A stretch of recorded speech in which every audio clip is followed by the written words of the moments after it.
Drift velocity, अपवहन वेग।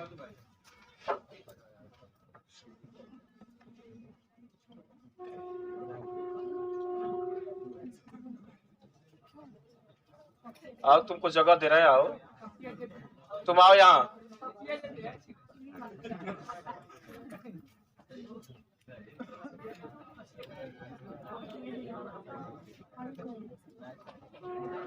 बढ़ जाओ,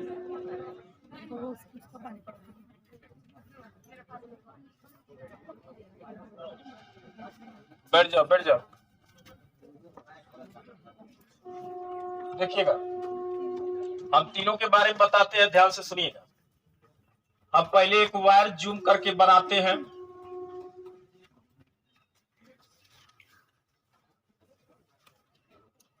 ये चालक है, ये कमरे के ताप पर रखा गया है, और कमरे के ताप पर आपको पता है कि चालकों के अंदर कौन सा इलेक्ट्रॉन मिलता है? मुक्त इलेक्ट्रॉन, जो क्या करता है, इस धातु के पदार्थ के परमाणु से कमरे के ताप पर उष्मा पाकर के इलेक्ट्रॉन परमाणु से क्या हो जाता है, बाहर निकल जाता है। उसी इलेक्ट्रॉन को क्या कहते हैं? मुक्त इलेक्ट्रॉन। यानी कि हम जूम करके इस वायर को बनाए हैं, वायर पतला है लेकिन जूम करके बनाया गया है, इसमें इलेक्ट्रॉन मुक्त इलेक्ट्रॉन है। जिस परमाणु से ये इलेक्ट्रॉन निकलता है उस परमाणु पर धनावेश उत्पन्न होता है, यानी कि इलेक्ट्रॉन ऋण आवेश है, साथ में धन आवेश भी है। ऐसे ये इलेक्ट्रॉन धन आवेश, इलेक्ट्रॉन धन आवेश ऐसे इस चालक तार के अंदर है।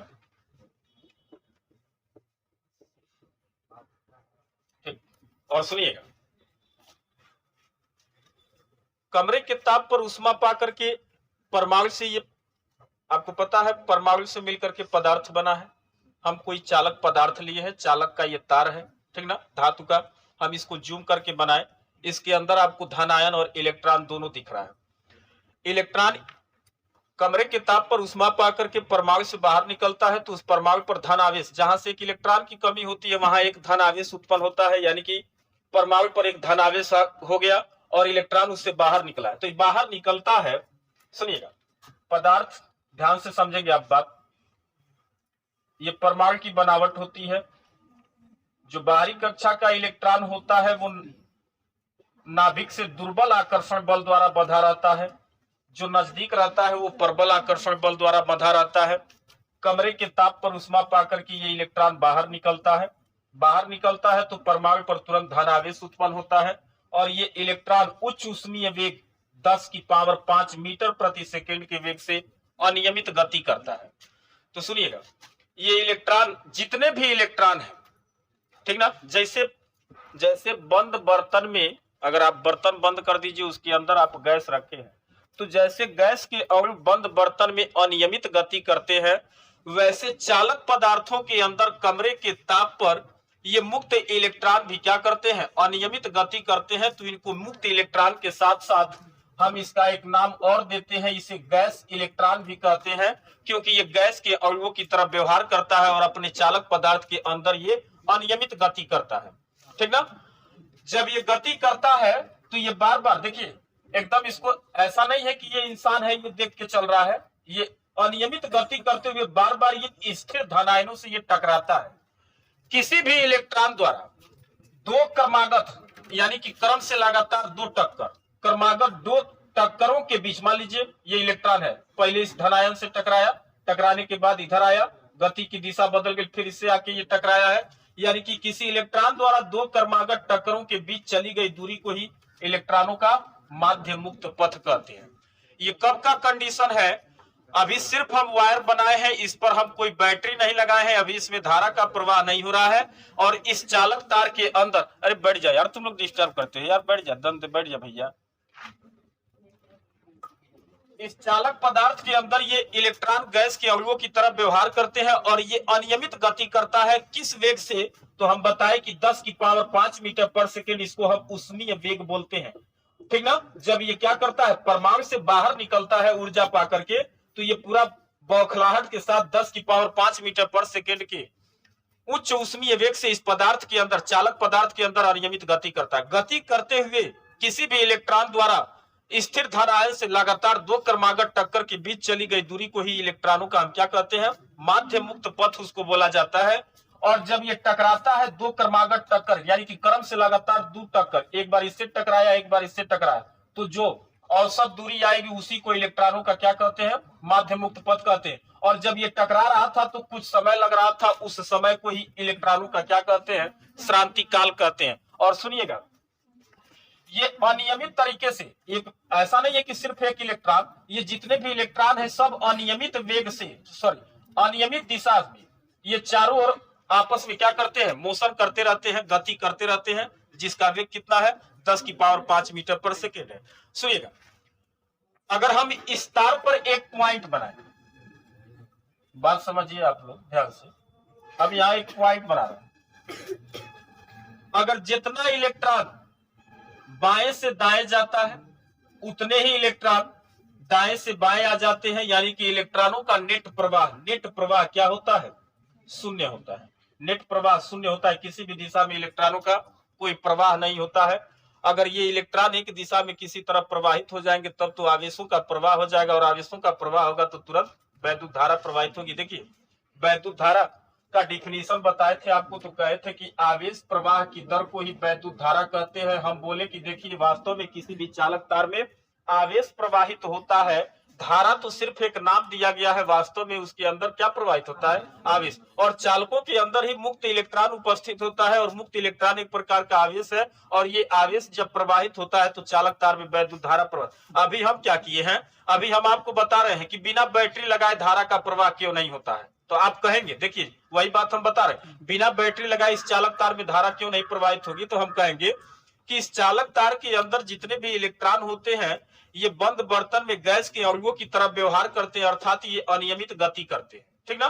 उसके बाद जब ये अनियमित गति करते हैं तो गति के दौरान किसी भी इलेक्ट्रॉन द्वारा दो क्रमागत टक्करों के बीच चली गई दूरी को तो पहले हम इलेक्ट्रॉनों का क्या कहेंगे, माध्य मुक्त पथ कहेंगे, और उस टक्कर में लगे समय अंतराल को हम इलेक्ट्रॉनों का क्या कहते हैं, श्रांतिकाल कहते हैं। ये अनियमित वेग से, ठीक ना, इधर उधर गति करता है, इस पदार्थ के अंदर इधर उधर गति करते हैं, जिससे इलेक्ट्रॉनों का नेट ऊष्मीय वेग, नेट यानी कि कुल ऊष्मीय वेग 0 हो जाता है। ऊष्मीय वेग अभी हम बताए कि ऊष्मीय वेग का मान लगभग कितना होता है, 10 की पावर 5 मीटर पर सेकेंड। कब इतना वेग अर्जित करता है, जब कमरे के ताप पर परमाणु से ये इलेक्ट्रॉन क्या हो जाता है, बाहर निकल जाता है। तो इतना वेग से ये पदार्थ के अंदर क्या करता है, अनियमित गति करता है। गति करते हुए इसमें इतने इलेक्ट्रॉन और धनायन होते हैं कि बार बार किसी न किसी धनायन से क्या करता है, टकरा करके अपने लगातार अपने गति की दिशा को बदलता रहता है, जिस कारण ये किसी भी एक दिशा में प्रवाहित नहीं हो पाता है। और कुल ऊष्मीय वेग, मान लीजिए थोड़े समय के लिए कि इस चालक पदार्थ के अंदर कुल n इलेक्ट्रॉन है, पहले इलेक्ट्रॉन का ऊष्मीय वेग u1 है, दूसरका का u2, तीसरका का u3, ऐसे nवें इलेक्ट्रॉन का ऊष्मीय वेग u1 है। और हम औसत निकालेंगे तो जितनी इलेक्ट्रॉनों की संख्या है उसी से भाग कर देंगे, तो ये कौन सा वेग निकल के आएगा, ये औसत ऊष्मीय वेग निकल के आएगा, ठीक ना। ये औसत ऊष्मीय वेग जिसका मान किसके बराबर होता है, 0 के बराबर होता है, अर्थात इन इलेक्ट्रॉनों का किसी भी एक दिशा में, नेट दिशा में इसका कोई प्रवाह नहीं होता है। पता चलता है कि अगर हम अभी बोले कि अगर इस पर आप एक पॉइंट बनाइए तो जितना इलेक्ट्रॉन अनियमित गति करता है, जितना इलेक्ट्रॉन बाएं से दाएं जाता है उतने ही इलेक्ट्रॉन दाएं से फिर बाएं आ जाते हैं। किसी भी एक दिशा में इन इलेक्ट्रॉनों का प्रवाह नहीं होता है, और इलेक्ट्रॉनों का एक दिशा में प्रवाह न होने के कारण इसमें वैद्युत धारा प्रवाहित नहीं होती है। कब, जब हम इस पर बैटरी नहीं लगाए हैं तब। तो अगर आपसे कोई पूछे कि अगर चालक तार है उसमें बिना बैटरी लगाए धारा क्यों नहीं प्रवाहित होती है, तो जवाब क्या देंगे, कहेंगे कि जब हम बैटरी नहीं लगाए रहेंगे तब ये इलेक्ट्रॉन क्या करता है, इस चालक पदार्थ के अंदर अनियमित गति करता है। इलेक्ट्रॉनों का कुल औसत ऊष्मीय वेग क्या होता है, 0 होता है। ये किसी भी नेट दिशा में इसका, इन इलेक्ट्रॉनों का प्रवाह नहीं होता है, न तो ये बाएं से दाएं जाते हैं न तो दाएं से बाएं आते हैं। ये अनियमित पदार्थ के अंदर ही गति करते हैं, किसी एक दिशा में ये मोशन नहीं करते हैं, जिस कारण इनका औसत ऊष्मीय वेग 0 हो जाता है। और औसत ऊष्मीय वेग 0 हो जाने के कारण इसमें धारा का प्रवाह नहीं होता है, क्योंकि आवेश का प्रवाह नहीं होता है तो धारा का प्रवाह नहीं होगा। अभी तुरंत बात देखिएगा, आप ऐसे शांति से बैठे रहेंगे, सुनिए। अभी ये तो बिना बैटरी लगाई, ये अपने मन के थे, सब इधर उधर घूम रहे थे, इधर उधर अनियमित गति कर रहे थे, बार बार धनायनों से टकरा रहे थे, टकरा करके अपनी गति की दिशा को ये लगातार बदल रहे थे। किसी भी एक दिशा में इन आवेशों का प्रवाह नहीं था। कब, जब बैटरी नहीं लगाए थे तब। अगर मान लीजिए हम इसको V वोल्ट की बैटरी से इस चालक तार को जोड़ते हैं तब इसमें धारा का प्रवाह होता है। यानी कि अब धारा का प्रवाह क्यों होगा, तो ध्यान से सुनिएगा ए बंधु, है बात नहीं देखिएगा। ये अब हम बैटरी लगाए हैं तो धारा का प्रवाह होगा, कैसे होगा वही दिखाएंगे, ध्यान से सुनिएगा। ये बैटरी का धन प्लेट है, ये बैटरी का ऋण प्लेट है। धन प्लेट तार के जिस सिरे से जुड़ेगा उसको पूरा वो धन आवेश से आवेशित कर देगा, और जो ऋण सिरे से जुड़ेगा वो पूरा ऋण आवेश से आवेशित हो जाएगा। और आपको पता है धन आवेश से वैद्युत बल रेखाएं निकल करके ऋण आवेश पर समाप्त होती हैं। यानी कि धन आवेश से वैद्युत बल रेखाएं निकलकर ऋण आवेश पर समाप्त होगी। यानी कि देखा जाए तो बैटरी लगाते ही इस चालक तार के अंदर एक आंतरिक वैद्युत क्षेत्र, और वो भी एक समान वैद्युत क्षेत्र कैपिटल ई उत्पन्न होता है। इससे पहले हम आपको पढ़ाए कि अगर ये एक प्लेट धन आवेश से आवेशित है, दूसरी प्लेट उतना ही ऋण आवेश से आवेशित है, धन आवेश से वैद्युत बल रेखाएं निकलकर ऋण आवेश पर समाप्त होती हैं। यानी कि इस प्लेट के अंदर एक समान वैद्युत क्षेत्र कैपिटल ई उत्पन्न होगा। अगर वैद्युत क्षेत्र उत्पन्न है तो एक समान वैद्युत क्षेत्र के अंदर अगर आप धन आवेश रखेंगे तो धन आवेश पर बल लगता है, ठीक, जिसकी दिशा किधर होती है, वैद्युत क्षेत्र की दिशा में, और जिसका मान F बराबर Q इंटू ई। जो आवेश रखे हैं वह आवेश, और यहाँ का जो वैद्युत क्षेत्र है वह वैद्युत क्षेत्र, दोनों का गुणा कर देंगे तो उस धन आवेश पर लगने वाले बल का मान पता चल जाएगा। ये तो बल का मान हो गया। दिशा क्या होगी, क्योंकि बल एक सदिश राशि है तो दिशा हमेशा वैद्युत क्षेत्र की दिशा में होता है। उसके अलावा भी हम आपको लॉजिक बताए हैं कि ये धन आवेश है तो ये प्लस वाला उसको क्या करेगा, प्रतिकर्षित करेगा, माइनस वाला उसको क्या करेगा, अपनी ओर खींचेगा। दोनों बल एक ही डायरेक्शन में लग जा रहे थे, यानी कि नेट बल किधर होगा, वैद्युत क्षेत्र की दिशा में होगा। अगर आप इसके अंदर ऋण आवेश रखते हैं, माइनस क्यू आवेश रखते हैं, तो माइनस क्यू आवेश पर लगने वाले बल की दिशा वैद्युत क्षेत्र की क्या हो जाती है, विपरीत हो जाती है। अब इसी बात को यहाँ समझिएगा, सुनिए। ये सिरा धन आवेश से आवेशित हुआ है, ये वाला सिरा ऋण आवेश से आवेशित हुआ है। इस चालक तार के अंदर एक समान वैद्युत क्षेत्र उत्पन्न हुआ है, और एक समान वैद्युत क्षेत्र के अंदर रखे गए धन आवेश पर लगने वाले बल की दिशा वैद्युत क्षेत्र की दिशा में। यानी कि सभी धन आवेश पर एक बल काम करेगा जिसकी दिशा किधर होगी, वैद्युत क्षेत्र के दिशा में। और सभी इलेक्ट्रॉन कैसा आवेश है, ऋण आवेश। ऋण आवेश पर लगने वाले बल की दिशा वैद्युत क्षेत्र के विपरीत दिशा में। यानी कि सभी इलेक्ट्रॉनों पर वैद्युत क्षेत्र के विपरीत दिशा में क्या लग जाएगा, एक वैद्युत बल लगेगा, ठीक ना। उस वैद्युत बल का अगर आप मान निकालेंगे तो फार्मूला होता है F बराबर Q इंटू ई। अब Q ना होकर के क्या है, इलेक्ट्रॉन है, तो F बराबर E इंटू ई के बराबर सभी इलेक्ट्रॉनों पर क्या लग जाएगा, बल लग जाएगा। अब जब सब पर एक साथ इस वैद्युत क्षेत्र के कारण बल लग गया तो ध्यान से देखिएगा, फिर से हम इसको मिटा करके बनाते हैं। इसके अंदर इलेक्ट्रॉन है, जितने इलेक्ट्रॉन है सब पर बल लग जाएंगे, वैद्युत बल। क्यों, क्योंकि एक समान वैद्युत क्षेत्र के अंदर रखे गए ऋण आवेश पर वैद्युत क्षेत्र के विपरीत दिशा में कौन सा बल काम करता है, वैद्युत बल काम करता है, ठीक ना। इसके अंदर धन आवेश भी है, लेकिन सभी हम धन आवेश की बात नहीं कर रहे हैं, अभी हम इलेक्ट्रॉनों की बात कर रहे हैं। तो ये सभी इलेक्ट्रॉनों पर वैद्युत क्षेत्र के विपरीत दिशा में बल लगेगा। क्यों लगेगा, तो हम आपको लॉजिक बताए कि एक समान वैद्युत क्षेत्र के अंदर रखे गए ऋण आवेश पर लगने वाले बल की दिशा वैद्युत क्षेत्र के विपरीत दिशा में, और धन आवेश पर लगने वाले बल की दिशा वैद्युत क्षेत्र की दिशा में होता है। अब जब सब पर बल लागू हो गया तो ये क्या करता है, वैद्युत बल इन इलेक्ट्रॉनों को एक दिशा में गतिमान करा देता है। आ रही बात समझ में। और सुनिएगा, न्यूटन का द्वितीय नियम फोर्स बराबर होता है मास इंटू एक्सीलरेशन। अगर हम एक्सीलरेशन का मान निकालेंगे तो F बटे क्या होगा, F। अगर देखा जाए तो F इलेक्ट्रॉन पर लगने वाला वैद्युत बल E इंटू क्या होगा, कैपिटल E के बराबर होगा, और बटे इलेक्ट्रॉन का क्या है, द्रव्यमान है। इलेक्ट्रॉन में त्वरण फोर्स लगा है तो त्वरण उत्पन्न होगा, और त्वरण का काम क्या होता है, जब किसी वस्तु में त्वरण उत्पन्न होता है तो वह उसके वेग को लगातार क्या करता है, बढ़ाता है। यानी कि देखा जाए तो तार के अंदर एक समान वैद्युत क्षेत्र उत्पन्न होते ही इलेक्ट्रॉनों पर वैद्युत बल लगा है, और उस बल के अंतर्गत ये इलेक्ट्रॉन बल की दिशा में सभी इलेक्ट्रॉन एक साथ क्या हो जाते हैं, गतिमान हो जाते हैं।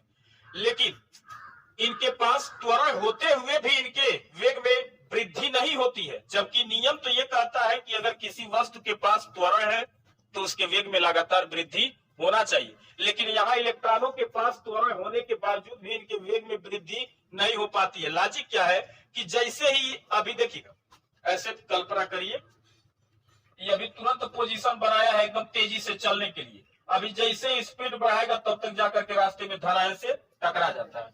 फिर वो क्या करता है, अपनी दिशा चेंज करेगा, ठीक ना, और फिर बढ़ेगा, और फिर जैसे अभी पिकअप बनाएगा तब तक फिर दूसरे धन आयन से टकरा जाता है। यानी कि ये क्या करता है, वेग तो बढ़ाना चाहता है लेकिन बार बार ये धन आयन से टकरा करके इसका वेग में वृद्धि नहीं हो पाता है। अब सुनिएगा, जब ये टक्कर करता है, सुनिएगा, अगर मान लीजिए इलेक्ट्रॉन के पास वेग है तो उसकी काइनेटिक एनर्जी निकालेंगे आप तो हाफ mv स्क्वायर होगा। और काइनेटिक एनर्जी एक प्रकार की क्या है, ऊर्जा, और आपको पता है ऊर्जा की हानि नहीं होती।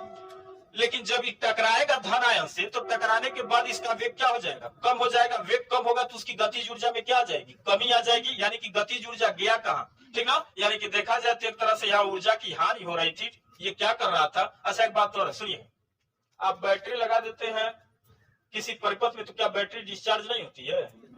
लॉजिक क्या है डिस्चार्ज होने का, सबसे बड़ा लॉजिक तो ये है कि ये इलेक्ट्रॉन पर वैद्युत बल लगा करके इलेक्ट्रॉनों को एक दिशा में ये बैटरी गति तो कराता है, लेकिन ये इलेक्ट्रॉन बार बार अपने चालक पदार्थ के अंदर परमाणु से टकराता है। बोले तो परमाणु कैसा आवेश है, धन आवेश।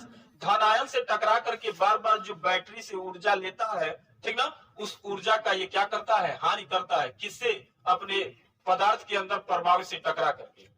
जैसे ही आगे बढ़ेगा इलेक्ट्रॉन, जैसे आगे बढ़ेगा तुरंत रास्ते में धन आयन से टकरा जाएगा, फिर टकराएगा, फिर ये अपनी स्पीड बढ़ाएगा। तो स्पीड कौन बढ़ा रहा था, बैटरी। बैटरी बार बार इसको क्या कर रही थी, ऊर्जा दे रही थी, ठीक ना। तो वास्तव में ऊर्जा क्या दे रहा था, ये एक समान धन आवेश से आवेशित हुआ, ये एक समान। एक मिनट, अगर आपसे कोई कहे कि अगर हम चालक तार को बैटरी से जोड़ते हैं तो उसमें धारा का प्रवाह होता है, तो आप समझाएंगे इस बात को, कहेंगे कि जब हम चालक तार को, देखिएगा हम फिर से रिपीट कर रहे हैं, जब हम चालक तार को बैटरी से जोड़ते हैं तो बैटरी का धन सिरा जिस सिरे से जुड़ा है वो धनावेश से आवेशित, ऋण सिरा जिससे जुड़ा होता है वो ऋण आवेश से आवेशित हो जाता है। अर्थात इस चालक तार के अंदर एक समान वैद्युत क्षेत्र उत्पन्न होता है। और हम जानते हैं कि एक समान वैद्युत क्षेत्र के अंदर रखे गए ऋण आवेश पर वैद्युत क्षेत्र के विपरीत दिशा में एक बल लगता है। अर्थात इन सभी इलेक्ट्रॉनों पर क्या लग जाएगा, एक वैद्युत बल लग जाएगा जो इन इलेक्ट्रॉनों को एक दिशा में क्या करता है,